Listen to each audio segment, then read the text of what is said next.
Elhamdülillah bu sene yaz Kur'an kurslarımız sorunsuz bir şekilde eğitim öğretime başlamış.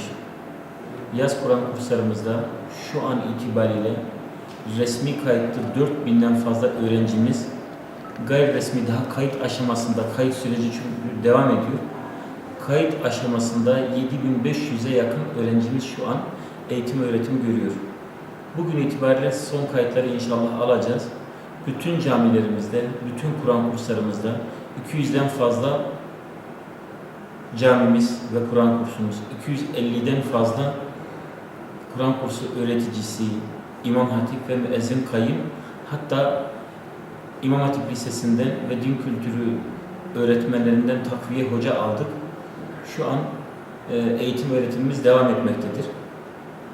Allah'ın izniyle 3 dönem halinde burada eğitim gören çocuklarımız Kur'an-ı Kerim'i yüzünden tecvidli olarak öğrenecekler, namaz surelerini ezberleyecekler, namazı usulüne, erkanına göre nasıl kılınacak bunu öğrenecekler ve bu senenin geçen seneki gibi artı bir özelliği var.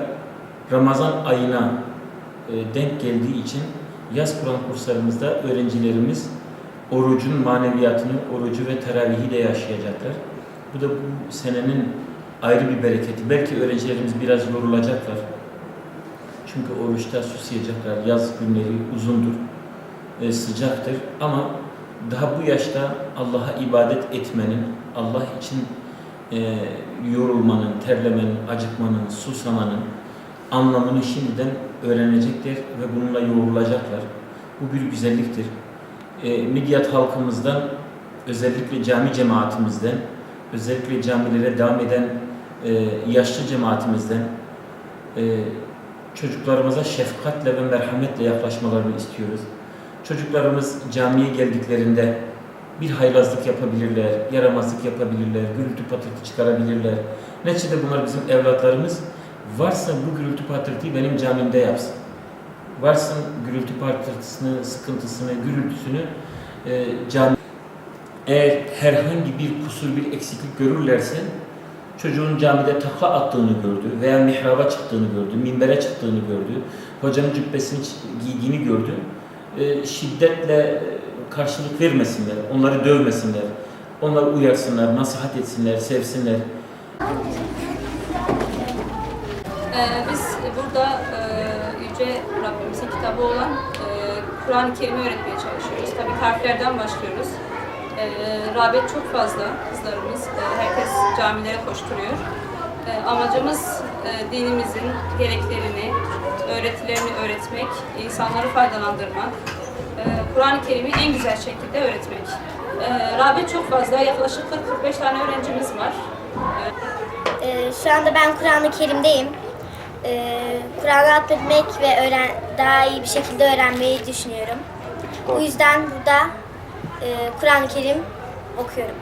Bizim kutsal kitabımız, herkesin öğrenmesini istiyorum. Bu yüzden yani herkesten camiye Kur'an-ı Kerim'i öğrenmesini istiyorum. Herkes ibadeti açıyor. Başka ibadetler de kalmıyor.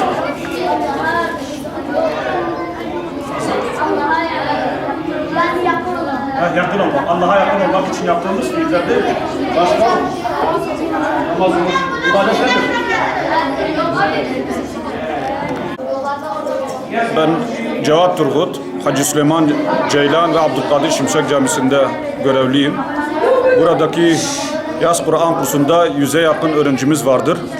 Bu 2 ay süreci içerisinde çocuklarımıza dini bilgiler vermekteyiz. Kur'an-ı Kerim derslerini vermekteyiz.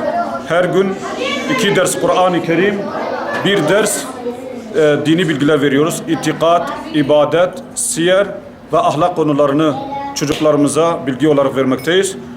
Eşhedü en la ilahe illallah ve eşhedü enne Muhammeden Resulullah.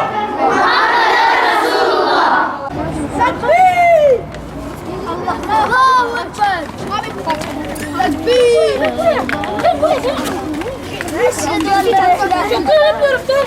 Çekil, kaç. Mardin'in Midyat ilçesinde Midyat Müftülüğü'ne bağlı bütün camilerde yaz Kur'an kursu eğitimi başladı.